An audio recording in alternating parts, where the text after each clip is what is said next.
Learned audience, ladies and gentlemen, Assalamu alaikum. There are hundreds of flowers in the world. Most of them are known, but there are quite few growing and exuding their sweet fragrance. In the same way, there are hundreds of gems known to mankind today, but how many more great and precious gems lying in the depth of the sea with few knowing about them? These flowers and pearls are more precious, brighter, and more radiant than the known ones. I have great pleasure today in introducing scholar and professor Muhammad Al-Assad, the founding director and chairman of the Built Environment in Amman. He is an adjunct professor at the School of Architecture at Carleton University in Ottawa, Canada. He is also well known for his scholarly study of application of geometry in the evolution of Islamic architecture. This study forms a great chunk in his famous book called The Mosque. He explores the geometric shapes and patterns of mosques and other Islamic architectural structures across the world. Now I shall draw the curtains of anxiety. Ladies and gentlemen, please join me in welcoming Mr. Muhammad Al-Assad.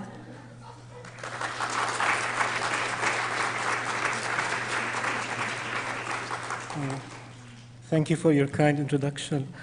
I'm going to present to you today a design we carried at the Center for the Study of the Built Environment for a water-conserving park, the National Gallery Park in Amman, Jordan.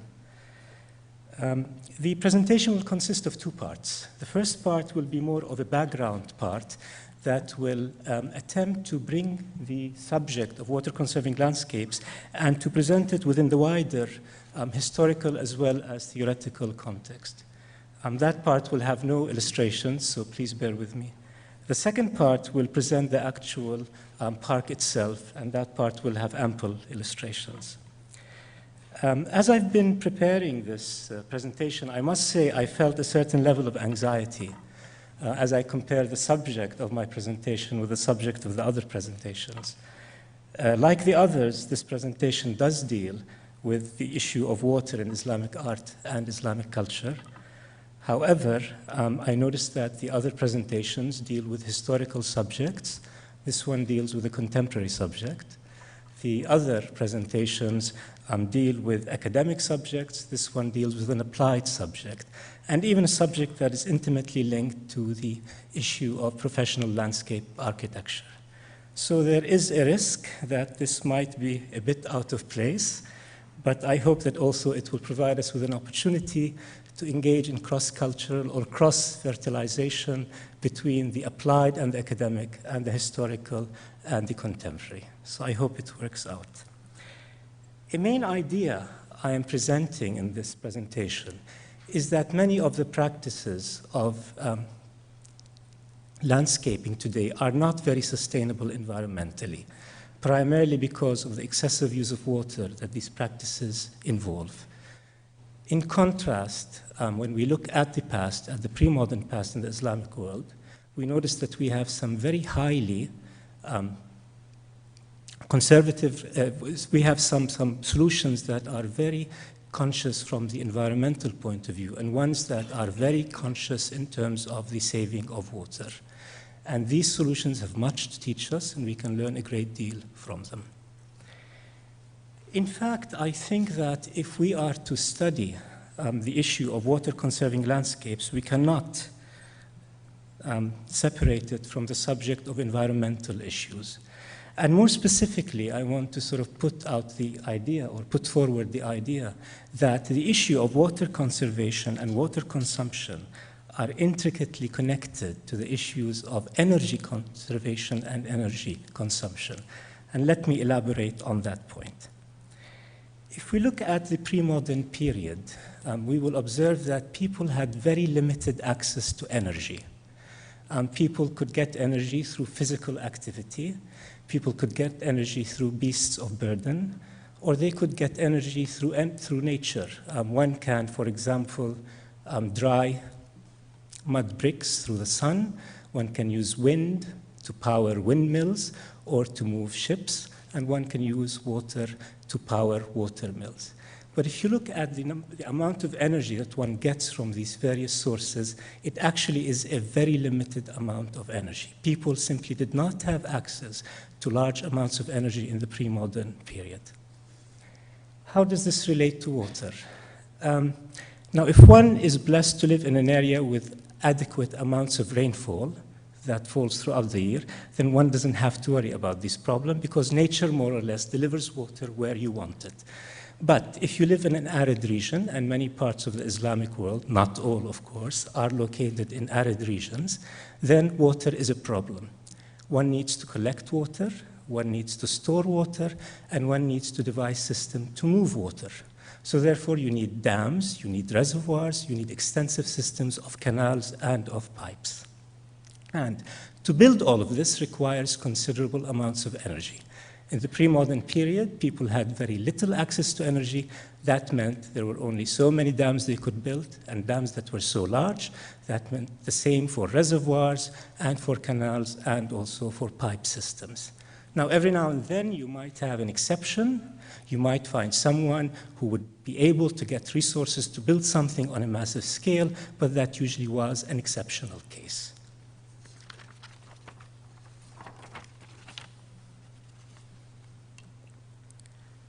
So basically, people had to do with relatively little amounts of water. And how did that affect landscaping? Basically, it meant that people developed water-conserving landscaping solutions. What does that mean? Well, for one thing, one kept the landscaped areas relatively small. It also meant that one used drought-tolerant plants. And here, actually, it is, or in addition to using drought-tolerant plants, one also would use native plants, because native plants usually are very well adapted to local conditions. Now, here it would be interesting, for example, to look at the Quran. In the Quran, we have a mention on more than one occasion of 3 fruit trees, the fig, the olive, and the pomegranate. Now, it is interesting that all 3 are drought-tolerant plants. All of them can survive with very little amounts of water. Also, the fig tree and the olive tree are native to Southwest Asia. I'm thinking of Southwest Asia first because that's the first region to embrace Islam, and also because the park I'm going to present to you is located in Southwest Asia. So these are native to Southwest Asia. Interestingly enough, the pomegranate is not native to Southwest Asia. The pomegranate tree comes from Afghanistan and from Iran, but was introduced into Southwest Asia since early recorded history. So in some ways, it also passes. So the first thing is we do use these drought-tolerant plants. In addition to that, one would use paved areas. You would emphasize the use of paved areas. And usually one would have paved areas, and within them one would have planted beds. And usually these are planted in a rather intensive manner. Paved areas are quite good for a number of reasons. One of them is that you don't need to water them. But the other is that you can use them to, in fact, collect water and to channel that water either to the flower or plant beds or to water collection systems. And this brings me to the other point, which is that of trying to collect whatever water you could get your hands on.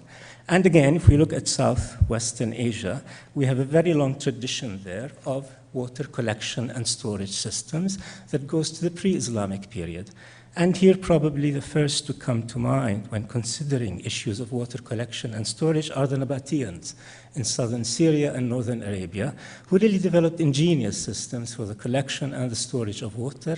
They really managed to get their hands on every drop of water they could.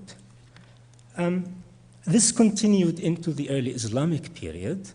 For example, if you look at the city of Amman and at the citadel in Amman, and one examines the Umayyad works in the citadel, we'll notice that there's an extensive system for, again, the collection and the storage of water there. So all in all, what we see in the pre-modern period is an attempt, really, to work in harmony with nature and to establish a certain level of balance with it. However, I should say, in no way am I trying to over-romanticize the past. I do not claim to say that people in the pre-modern past developed a very highly sophisticated and advanced sense of environmental consciousness. On the contrary, they probably wanted to get as much water as they could. They probably tried to take advantage of nature as much as they could, but they had very little energy, and therefore they could do so much, and therefore they had no choice. It was out of necessity that a certain level of balance was achieved with nature. In the modern period, this breaks down. And here I'm referring to the invention of the steam engine in the middle of the 18th century. Then we have the invention of the internal combustion engine. Then we have nuclear energy, and so on. With that, suddenly human beings had access to incredible amounts of energy. The amount of energy available to human beings since then, in some ways, increased exponentially. And with that, and we're discovering it's a very mistaken feeling, the feeling emerged that we can control nature, we can tame nature. So that meant one could really get as much water as one could if one had access to energy, and one could basically build desalination plants, large dams, one could drill very deep for water, and one could pump water. And that led people to feel that water can be treated as a renewable resource, which is, again, a very mistaken result. And it also meant that water can be wasted, and water can be splurged. And so what happens is that in regions in the Islamic world, regions that traditionally have dealt with developing water-conserving landscaping solutions, all of that has been discarded, and whenever one could afford it, basically solutions that consumed a lot of water took their place. So we have large landscapes instead of small ones. Instead of the paved areas, we have massive or extensive amounts of grass or lawn areas, which take very much water. And instead of drought-tolerant plants, we now have exotic, imported, water-consuming plants. So all in all, what we have are solutions that really are not very sustainable in terms of their consumption of water.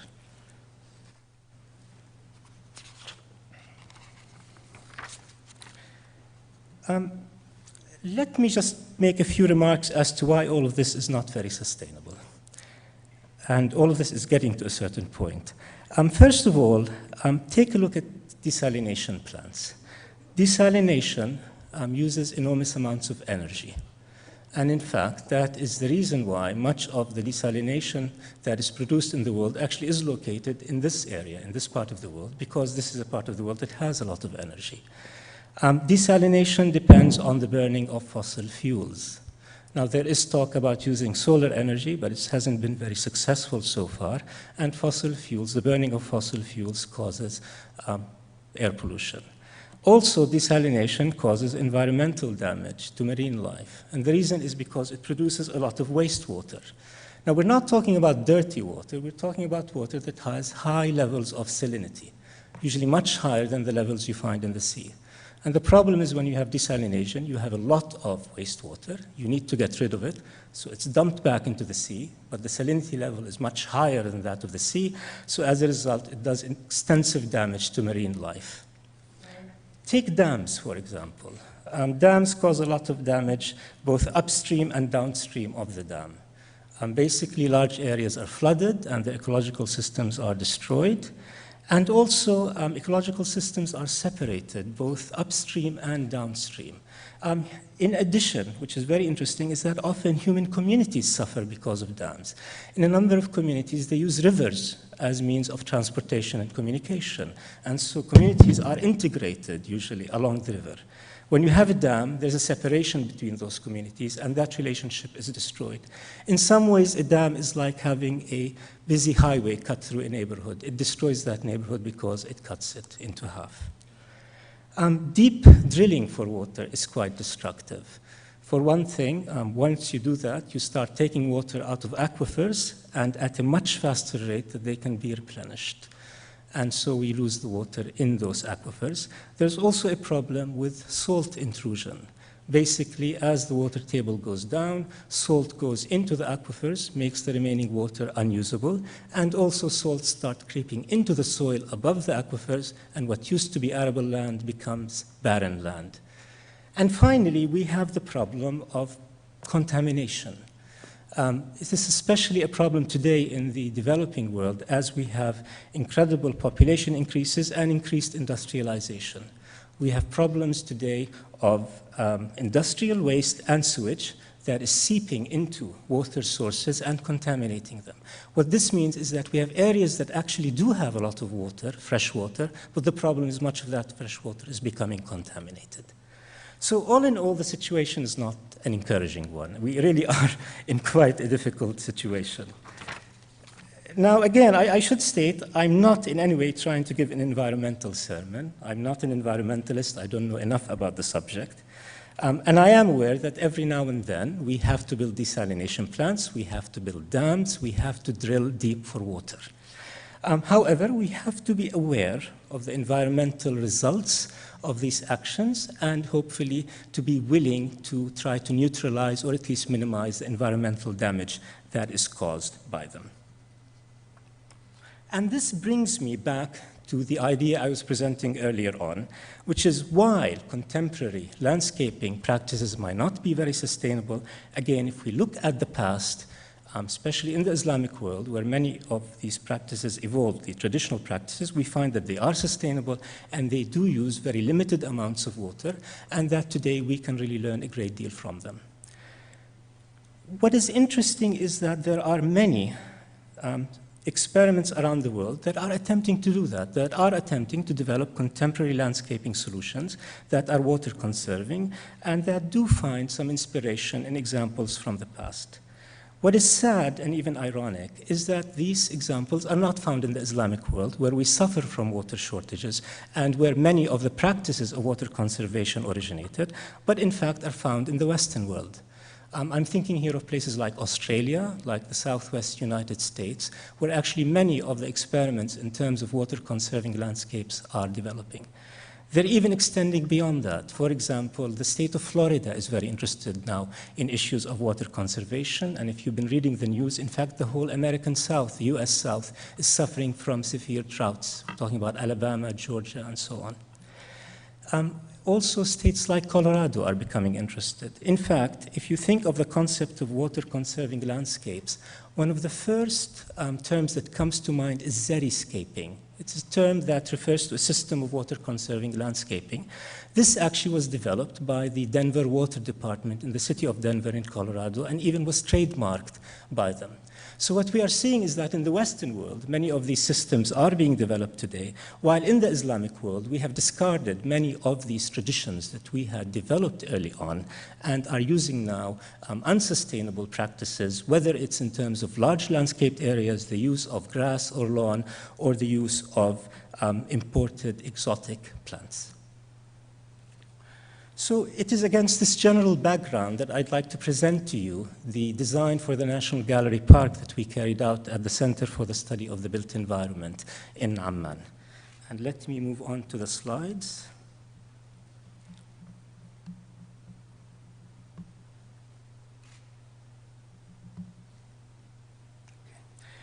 The design for this park was part of a much larger project that we carried out, which is the Water Conserving Landscapes project that we carried out at the center. Just to give you a very brief idea about this project, it was started in 2001. The first phase was completed in 2005, in fact, with the completion of the park. And now we're undergoing a second phase that will go for another 2-3 years. We've received funding for this from various organizations, both inside and outside Jordan. The Center for the Study of the Built Environment, CSB, is a nonprofit organization, so it depends on grants from other sources. And we've cooperated with various institutions around the world. Probably the most fruitful of these cooperative relations has been with the University of Arizona in Tucson, where very interesting work on water conservation is being carried out. The project has had many components. There's been a research component where we did literature reviews of work on landscaping, where we tried to identify works of water conserving landscapes around the world. There's been an outreach part where we carried out lectures as well as courses. There's been a publication part where we published everything from brochures and posters all the way to manuals and even books. This, for example, is a manual on water conserving landscapes that we had published.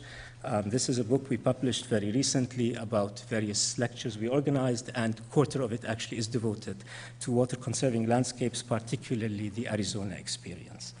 And we also concentrated on putting all the information we were able to gather on our website. We devoted a whole part of the website to water conserving landscapes, and we actually tried to put as much information as we can in a bilingual manner, both in Arabic and in English, to make it accessible to a wide audience.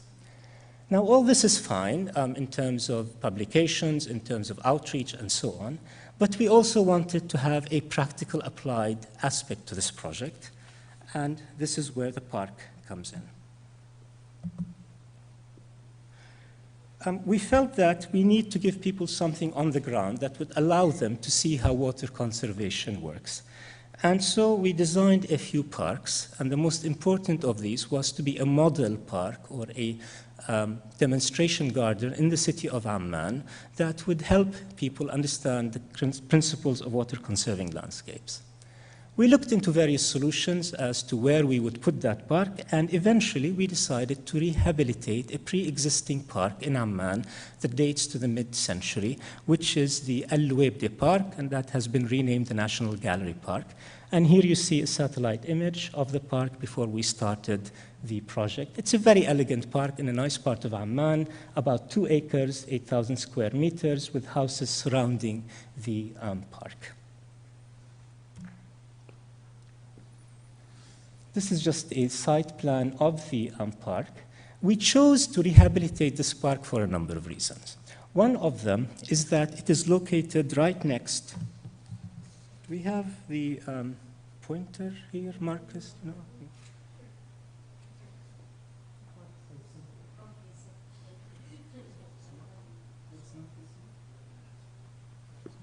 Is it this? Oh, okay. It's this way, okay. Okay. We chose this park for a number of reasons. One of them is that it is very close to the National Gallery of Fine Arts. This is one of the buildings of the National Gallery of Fine Arts, and this is their new building, and this is the park here. Just to give you a very quick idea about the National Gallery of Fine Arts, it's an institution in Jordan, a private nonprofit institution that was established in 1979, but a little known secret about it is that it has the largest collection of contemporary art in the developing world anywhere. It has over 2,000 works of art by 800 artists from 60 countries. I'm just plugging in for the institution. So in any case, the reason why we wanted to have the park next to such an institution is the issue of maintenance. In the developing world, maintenance is a problem. In a city such as Amman, the municipality does not have the human or financial resources to take adequate care of all its parks. So we felt if we can connect it to an institution and give that institution a sense of ownership of such a park, then we have a better chance of ensuring a high level of maintenance.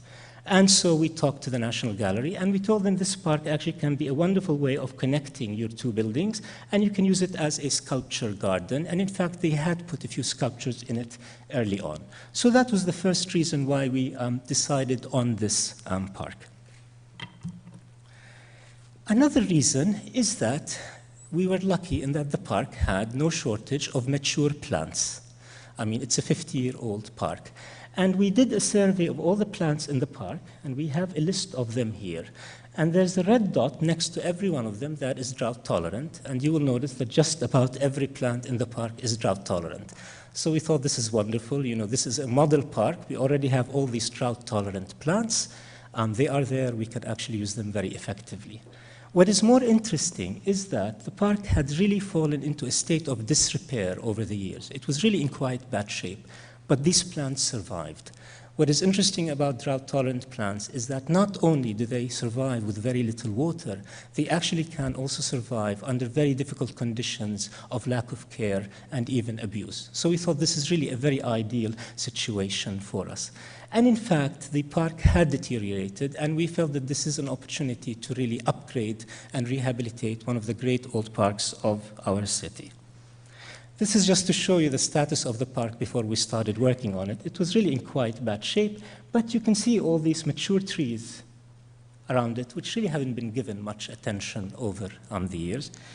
And we did a sort of study about the state of, or the condition of the various parts of the park, from the very good to the very poor. Some parts were not bad, but many parts were really in relatively poor condition. This is the design we initially developed for it. Much of it really has been built as it was designed for the park. The lead designer is a Jordanian landscape architect, Lara Zreiqat of CSB. And Lara actually was very interested in maintaining as much of the park as possible. It is part of the modern heritage of Amman. We kept all of the old pathways in the park. There was an old building here that was renovated into an art cafe connected to the museum. And of course, we kept all of the plants, the drought-tolerant plants that existed in the park. Interestingly enough, when we think about parks, for some reason, we automatically think about water. There's almost a natural urge to include a water feature in the park. And we started with this very delicate channel of water that went from one of the plazas, I'll talk a bit about them more later, to the second one, and then that goes around the semicircular plaza in front of the cafe. Here we were actually thinking of how water was used in the Islamic world, in the pre-modern Islamic world, where water is used very economically, where water is treated as a very valuable element that you treat very carefully and you don't use very much of it. And we were thinking of many other solutions from the pre-modern Islamic world that come to mind, and you know all of them. We were thinking of the Generalife in Granada, that applies also to the Alhambra, where water is just simply a simple trickle, a very delicate trickle, one line of water that comes out of a fountain that goes into a relatively narrow channel. And you see here also the idea of paving, and then you see these beds of plants that have a sort of heavy use of planting in them. This applies to so many other examples. You go across to the Mediterranean to the Azim Palace in Damascus from the 18th century. Again, water is a simple trickle that comes out of a fountain. It goes into relatively small bodies of water. You have the landscaped areas, and then the beds where plants are planted. And I would even venture, although some might disagree, that this applies to the Taj Mahal. Through the water area here is relatively large, but actually if you look at it within the context of the whole plan of the site, it actually does not take that much of it. So we were looking at these kinds of examples for the design. And here we were thinking of that contrast that many historians make between the use of water in Islamic contexts and the use of water in Western contexts, especially from the Baroque period onwards. Actually, the first time I heard it when I was a student attending a class by Yasser Tabba, who's with us. And here, water in the Islamic world is treated again as the delicate trickle, but in the Baroque fountain onwards, it's actually gushing out of the fountain. It's almost celebrating the abundance of water. So this is what you get. This is a later example. This is Buckingham Fountain in Chicago. But you can see there's a tremendous contrast between how water is used. One is celebrating the abundance of water, and one actually is really dealing with the scarcity of water. And we clearly, to go back, we're dealing with the issue of scarcity. So we had this delicate channel of water around the park. Interestingly enough, we decided not to even go with that. We canceled even this little amount of water. One of the reasons is the issue of maintenance again. Water features need a lot of maintenance. We weren't sure how much maintenance the park would be getting. The old water feature in the pre-existing park was in very bad shape, so we just decided to do without it. We did end up with 2 semi-water features that I will show you later on. But it's interesting that in spite of all of this, water remained the simple, most important element in determining the outcome of this design. To give you a very just quick idea about the design, we emphasized these 2 plazas. One is a semicircular one in front of the cafe, and another one is a rectangular one that acts as a connection between the 2 buildings of the National Gallery. This is their old building, and this is a new building that was renovated very recently. And also, this functions almost as an area of congregation where people can come together, also as a place for events. We had a raised platform that would function as a stage. People can sit around it, and chairs could be placed in it. This is just a satellite view of the park after the job was completed. This is the plaza I told you about, and this is the second one and the cafe over here. And this is a view of the park from the surrounding buildings. There you see the plaza I had mentioned to you, the new building of the National Gallery. The old building would be here, and there's the connection between them. This is the central plaza I had mentioned. We're looking from the new building of the gallery to the old building. There is the raised platform as a stage, and there's the plaza. And here's the idea of actually having these beds of plants where you really plant them as densely as you could, but otherwise you have large amounts of paved areas. Just another view from one building to the other at floor level with the plaza in the middle. This is the image I would like you to look at more carefully. Again, it's a view of the plaza. We have some of the sculptural elements that the National Gallery placed in it. You can see people actually gathering in the park. This is what would be a stage when there's a need for it. But I want you to pay particular attention to this here, this channel. What we actually did is we dug a 160 cubic meter reservoir underneath this plaza. And the idea is that whenever it rains, and Amman gets 500 millimeters of rain a year, all the rain from the paved areas of the park would simply gather into this plaza. They would go into this channel, and then from the channel, they would go into the grills down into the reservoir. And here's just a detail of the channel and the stone grills. So if you go on a rainy day, not many people do go on rainy days to parks, you can actually see the water being collected. So that's our first semi-water feature we had in the park. The second issue is that of the drought-tolerant plants I talked about earlier on. And as I said, we were very lucky in that we had a good amount of mature plants throughout the park. Of course, we added many others. We took care of the ones that already were there. We added a lot of ground covers, also drought-tolerant ground covers to the park. The park was supposed to function almost as a botanical garden, so we also incorporated a signage system for each of the plants. So we would provide the Arabic common name, the Latin botanical name, and some information about each one of the plants. We wanted to carry it a step further to get people more engaged in the process. So we created what we called water indicators, these glass prisms that we designed. We originally wanted to fill them with water, but technically that proved to be very difficult, so we used crushed glass instead. And they're very self-evident. You know, if the plant next to the prism has only part of it is filled, that means we have a plant that uses very little water. If it's half filled, we have a plant that uses a moderate amount of water, and it's mainly filled, and it's a plant that uses a lot of water. We didn't include many of those, but we used them for contrast. Here I should make an important point, which is that when you have a plant that uses little amount of water, we're dealing with plants that after 3 years of establishment, this is when the roots take hold and the plants begin to grow, actually these plants can survive without any irrigation. Their root system is strong enough that the roots can just find water on their own. So what we have here really are plants that need no irrigation after 3 years. They're fine on their own. If you irrigate them, they might grow more quickly, or they might actually give you more flowers, but they will do just fine on their own. And just to get people more interested in the process, we sort of would do comparisons. So this is a lawn area, a grass area, and this is a drought-tolerant ground cover. So you can see that this uses a lot of water, while this one uses a smaller amount of water. We were trying to get people more involved and engaged in the process. And really here we come to the problem of lawns, of grass. It's really a problem.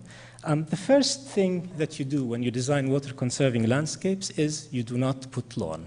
The problem is people love lawns. People want them. And they like to look at them, walk on them, play on them, sit on them. And we were pressured to put a lawn in the park. So we had a lawn. However, we tried our best. So we developed a design that included what is known as Bermuda grass. It's a well-known type of grass. But what's nice about it is that if you leave it and you don't irrigate it, it turns yellow, it dries up, it goes dormant, but it does not die. So let's say a month, 2 months later, you irrigate it again, it turns green. So we put signs explaining all of this, telling people, please don't put grass, but if you absolutely have to, then put at least Bermuda grass, because if you become water conscious one of these days, then you don't irrigate it, it doesn't die off, and then maybe you can irrigate it whenever you have a special occasion. Another issue with many of these landscapes in arid areas is that of empty areas. You know, you have the paved areas, you have the planted areas, and no matter how much intensity you try to create, you'll always have empty areas. And what do you do with these empty areas? Basically, you cover them with mulch. You can cover them with an organic mulch, which primarily consists of tree barks and tree branches that are shredded. But in a country like Jordan, we don't have enough of that, actually, to cover large areas. So what you do is you use inorganic mulch, which primarily consists of gravel. And mulch is wonderful because it actually preserves the humidity or the moisture in the ground. It prevents weeds from growing, which take moisture from the plants. And it's nice to look at. And also, if you use a darker mulch, it helps with sun glare. It keeps the levels of glare down, which is very important in arid areas where you have a strong sun. Some people like to use these river run rocks, the nice pebbles with a nice texture. Some people argue against them because you take them from water courses and therefore you're sort of intruding into a natural setting. We used actually a volcanic stone known in Jordan as the tooth stone, which is found in enormous quantities in the Jordanian desert. This is a crushed tooth stone that we used. It has a wonderful texture, a wonderful color, deep, dark color, and therefore it also helps in terms of keeping levels of glare down. And finally, we ended up having two parts or two elements in the park that we had not designed initially. As we were designing the park, a number of people got excited about it, which is good, and two institutions wanted to make contributions to the park. These were the Japanese Embassy and the Spanish Embassy, both of which worked closely with the National Gallery. The Japanese Embassy wanted to place a traditional Japanese rock garden in the park, and which they would design and we would install, and the Spanish Embassy wanted to install what they called an Andalucian fountain. Now, initially, we were not happy with all of this because we created what we considered a very modern design. And the whole idea is that you use principles from the past to create something that's very modern. But we were happy with the modern design that we created. But, issues of politics come in. We had no choice but to incorporate these two elements. So we started modifying the design to sort of hide them in places where no one would see them because they were very traditional elements. But actually, as we started doing that, we became more enthusiastic about them because the more we looked at them, we said, this is what we want to show people, things that actually save water. And so if you look at our Japanese garden, it's actually basically gravel, river run rock, and then sculptural elements made of stone, and just a few plants. It's actually the ultimate water conserving landscape in many ways. So it worked incredibly well. We were very happy to have it. As for the Andalucian fountain, it's actually the whole idea of water as that delicate trickle of that one line that you have rather than the gushing water. Since I'm not residing in Amman now, I asked someone to take a photograph of it a few weeks ago, and unfortunately the water was turned off, but you can imagine what the trickle would be like. So we ended up with these two very nice elements actually in the park that worked quite well. So to summarize, I can probably summarize in just a few sentences. First of all, we need green areas. The problem is that green areas require a lot of water. However, we are arguing that there are ways in which you can create green areas that use very little water. In some ways, you can have your cake and eat it too, in some ways. And in doing so, there is no need to reinvent the wheel. We basically just need to look at the past, at the pre-modern past, and often at the pre-modern past in the Islamic world, where there is no shortage of water-conserving landscaping solutions. And we can use those solutions to create very modern, very contemporary designs today. And we feel that the National Gallery Park was a decent attempt at achieving that. Thank you very much.